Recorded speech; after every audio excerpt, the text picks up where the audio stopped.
Hello and welcome to this Mentoring Black Business Deep Dive session.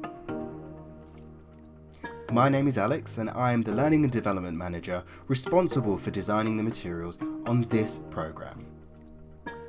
And in this session I'm going to be taking a very close look at what mentoring is. And I'll start by asking this question. I want you to think about what you think a mentor is. Now, there's lots of different resources online to explain this, but I'll start by thinking and guiding your thinking on what mentoring is. Mentoring is basically helping people to develop more quickly and effectively. The relationship between you, the mentor, and also the mentee is designed to build confidence and also to support the mentee, where the mentee should be able to take control of their own development and work. You're there to help guide them through that development. A mentor usually has much more experience than the person that they're mentoring, so you're able to share a greater level of knowledge and experience and support the development of a more inexperienced mentee. But this is still a two-way street. A mentor should still be able to see this as a learning opportunity on both sides. So you are helping to encourage and share the same way that they are sharing with you and helping you to see things in a slightly different way. So both parties should be learning. So let's tackle our question of what mentoring is by thinking about it in this way. Mentors provide loads of different things to mentees, and ultimately we look at it from this perspective. Mentors should help mentees surface areas of development and also encourage self-reflection. You should bring insight into their work and also their career through your own experience and use your experience to help support and encourage mentees to take various different perspectives into account when they're thinking and developing. You are there to help advise on career development, especially if you're working in a similar field to your mentee. You're there to offer information and knowledge wherever possible, and if you can, to share some informal networks to help give that mentee a leg boost up. It's also worthwhile thinking about what mentoring isn't.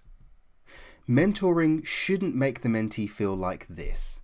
As you can see on screen, this guy is incredibly stressed, potentially anxious, potentially wrapped under all sorts of negative thoughts, and we don't want mentoring to be like this. Your mentee shouldn't feel as if they're under pressure to perform and deliver.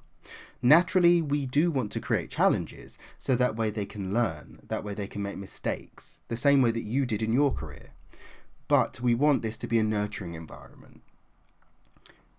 We're also there not to teach and train. Mentoring is not the same thing as training.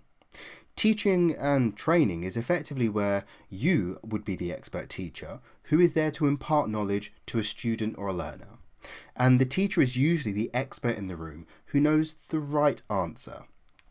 Now, with the aim in teaching and learning situations of having the learners become enthusiastic about the subject that you know and love, but also for them to ask questions and launch into discussions that push you to think on your feet to help expand yours, but mostly their knowledge and understanding of the subject matter area. This is quite different to what mentoring is. Mentoring is helping by using your expertise and your experience to guide someone, and in some cases teach them a few things, but not necessarily serve as the industry expert. Of course it helps if you are, but it's not expected that you are. Mentoring is also very similar to coaching, so let's think about the differences between those two. And on screen, I've got a quote from John Whitmore. He defined coaching as being the ability to unlock a person's potential, to maximize their own performance. And it's helping them to be able to get to where they need to be rather than teaching them. Coaching assumes that the coachee is able to answer their own problems and also answer their own questions. You just need to help guide them through some other questions to get to the answers. Mentoring is quite similar to coaching. However, it's agreed between the mentor and the mentee, that the mentor is there to help guide the mentee to learn and develop faster. Often, the mentor has lived experiences which could be called upon through the mentoring session and various different interactions. But mentoring focuses on the future with the aim of developing and committing to learning goals, rather than asking questions to get the person to think about answering them and solving their own problems because they have the knowledge and the experience, or teaching them from scratch everything that they need to know in this topic. Mentoring is pretty much somewhere in the middle. So to help with this, we've got this graphic on screen to help you remember what mentoring means. We'll start off with M, manage the relationship. This is where you will help to agree upon what the outcomes should be and what they should look like, but also to help encourage that individual to speak more and be open with their learns, their problems, and also whatever insight you need to deliver. You should be encouraging and nurture them.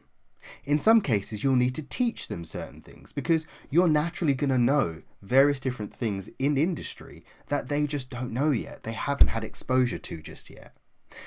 So you can impart that knowledge in that way. But it's important to remember that you must offer mutual respect. Mutual respect is incredibly important in this relationship because no one serves as the boss. No one is managing anyone. A mentor is there to help provide various different pieces of guidance and to point people in the right direction, getting them to develop quickly rather than teaching them everything they need to know because you are the more experienced manager in this. Ultimately, you're here to respond to the learner's needs. You're here to help them push through the various different barriers that they have in front of them by offering your stories of expertise as well as various different challenges to get them to see things through a lens that makes it so much clearer for them. To be a good mentor, there are going to be some characteristics that you're going to need to have, whether you have these innately or whether you need to work and develop on some of these. These are some of the ones that I have identified on screen. So you need to be self-aware.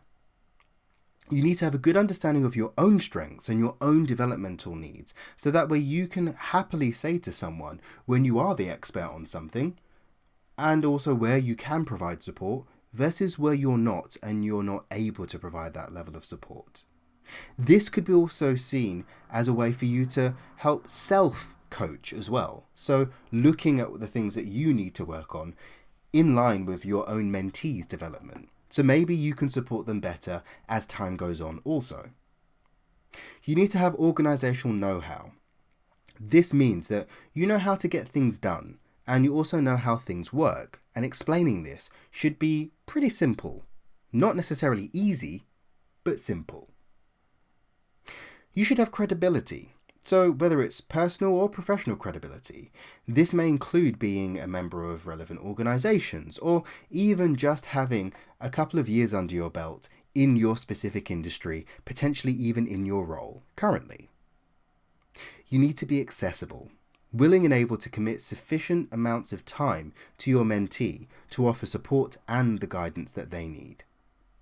Communication is one of the most important things, and you need to be able to understand the ideas and feelings of others. This includes being a great listener, and there is a deep dive session on active listening that will go into this in far more detail.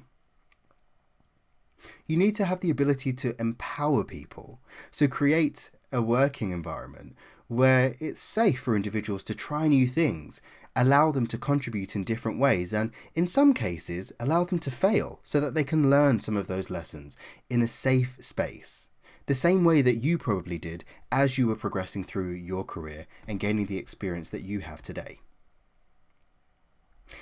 You have to have the desire to help people and understand how individuals develop and ideally have some experience, whether it's formal or informal, in developing others. This could be you serving as a manager, this could be you serving as a senior member of staff within your own realm. Whatever it is, you need to have the desire to help people grow. We also want people to be inventive. Be open to trying new things and to doing things in different ways. There are loads of different ways of working out there, so you need to be able to see how some of these mechanisms work so that you can help the mentee through some of those. Empathy is a massive thing in mentoring, and we want you to be able to relate and empathize with each other. We want both parties to be able to have an open communication between each other where you can look at various different vulnerabilities together. And this also requires understanding. We need you to be prepared to understand different perspectives, but also different approaches, and especially when you're dealing with mentees with different backgrounds. On screen, you've got an image which I think perfectly illustrates what mentoring should be. Ideally, you want to be like this mentor that's in this image, helping the mentee up. We can see here that the mentee is able to do it by themselves. They're able to climb the mountain and get to the top where you are. However, you're offering a helping hand to get them up faster, or even just providing that extra layer of support so they don't fall over. Now, it's worthwhile remembering that it is their own development, so they may still make mistakes and fall over, but you're there to be that guiding hand to offer that support that they need. So, if you have any questions, please shoot them my way via this email address that's on screen, and I'd like to say thank you for watching this video.